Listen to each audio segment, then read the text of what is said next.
کی توحید پہ آ جا. ان مردوں کو غوث آدم نہ سمجھ جو اپنے کپڑے نہ اتار سکے, جو اپنا طہارت نہ کر سکے, جو اپنا غسل نہ کر سکے, جو بیوی روتی تو چپ نہ کرا سکے, جو روتے بچوں کو چپ نہ کروا سکے, ارے جو خود چل کر قبرستان نہ جا سکے, جو قبر کی مٹی میں اتر نہ سکے, جو اپنی کمر پہ مٹی ڈال نہ سکے, اتنے مجبور تھے کہ لوگوں کے کندھوں کے سوار ہو کر گئے تھے. وہ قبر میں داخل ہونے کے بعد سب سے بڑے مددگار کیسے بن گئے؟ السلام علیکم ورحمۃ اللہ وبرکاتہ.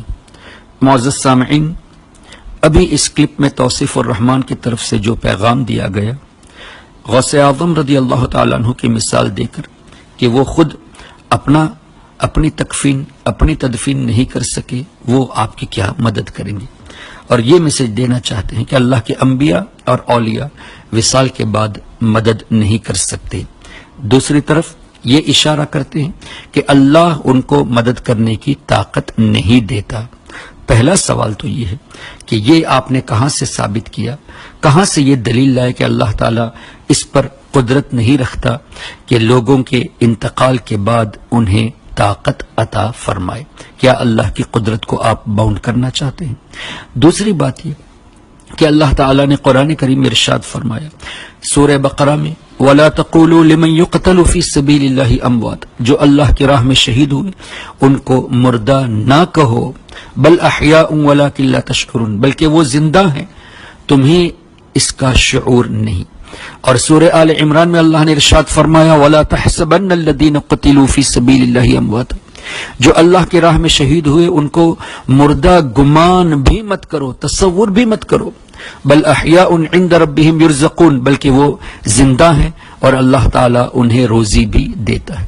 اب یہاں اللہ نے شہداء کو زندہ فرمایا، ان کو زندہ اللہ ہی نے فرمایا، اس کے باوجود بھی شہداء کرام کی تدفین ہوتی ہے. تو کیا کوئی اس سے یہ مسئلہ نکالے گا چونکہ ہم ان کی تدفین کرتے ہیں، وہ خود اپنی تدفین نہیں کر سکتے، اس لیے ان کو ہم زندہ مانیں گے نہیں، طاقتور مانیں گے نہیں، روزی پایا جانا مانیں گے نہیں؟ اگر کوئی ایسا کہے گا تو وہ قرآن کریم کے خلاف جا رہا ہے، اللہ کے کلام کے خلاف جا رہا ہے.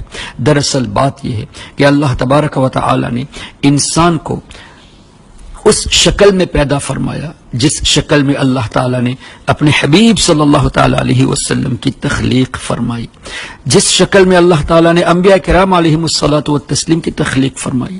انسان کو اشرف المخلوقات بنایا. روح جب جسم میں تھی تو انسان دنیا میں چلتا پھرتا تھا، بولتا تھا، مدد کرتا تھا. روح جب جسم سے الگ ہو جاتی ہے تو روحوں کی طاقت بڑھ جاتی ہے. حدیث کی روشنی میں مسلمان کی روح انتقال کے بعد آزاد ہو جاتی ہے، جہاں وہ چاہے سفر کرتی ہے. جس روح کی جیسی طاقت ویسی اس کی پرواز، یہاں تک کہ عرش کا بھی طواف کرتی ہے. کچھ روح جنت کی سیر بھی کرتی ہے.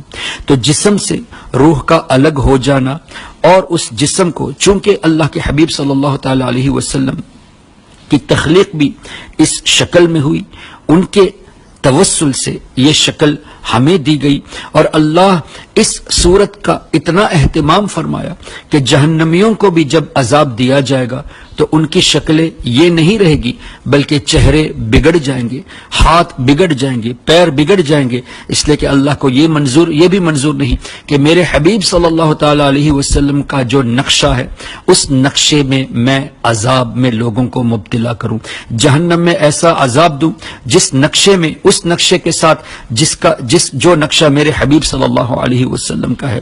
تو انسان کے انتقال کے بعد، جسم سے روح نکل جانے کے بعد، انسان کا اہتمام اس طرح کیا گیا کہ حدیث کی روشنی میں ان کو غسل دیا جائے، کفن اچھے سے اچھا پہنایا جائے اور بلا کسی تکلیف کے ان کو سپرد خاک کیا جائے.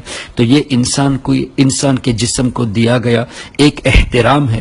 اس احترام کو لے کے یہ دلیل بنا دینا کہ چونکہ وہ خود اپنی تدفین نہیں کر سکتے اس لیے یہ آپ کی بھی مدد نہیں کر سکتے، یہ قرآن کے خلاف ہونا ہے، یہ حدیث کے خلاف ہونا ہے، اس لیے کہ جسم کے بغیر مدد ثابت ہے، فرشتوں کا جسم نہیں، لیکن اللہ تعالیٰ نے قرآن کریم میں فرشتوں کو مددگار بنایا۔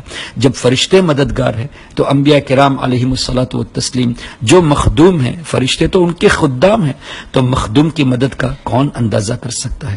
اللہ تعالیٰ ہم تمام لوگوں کے ایمان و عقیدے کی حفاظت فرمائے۔ السلام علیکم ورحمۃ اللہ وبرکاتہ۔